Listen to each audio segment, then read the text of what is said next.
நெறைய இடங்கள்ல ஏர்லிஃப்ட்டே பண்ணிடுறாங்க. ஏர்லிஃப்ட்னா ஃப்ளைட்ல கொண்டு வந்து, அப்புறம் ஆம்புலன்ஸ்ல ரொம்ப ஸ்பீடா பண்ணி, இத ஹார்ட் டிரான்ஸ்பிளான்டேஷன் பண்ணலாம்.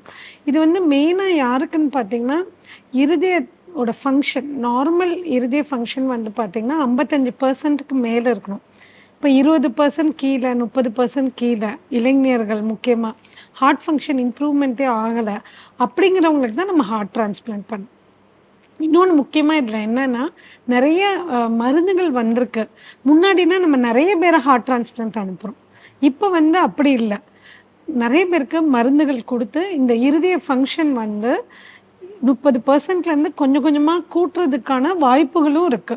ஸோ மருந்துல ஒரு ட்ரையல் குடுத்துட்டு, முடியாதவங்களுக்கு தான் அவங்க ஹார்ட் ஃபங்ஷன் 13%, 15% தான் இருக்கு. இம்ப்ரூவே ஆகல. எல்லா விதமான மருந்துகளும் நம்ம குடுத்துட்டோம்.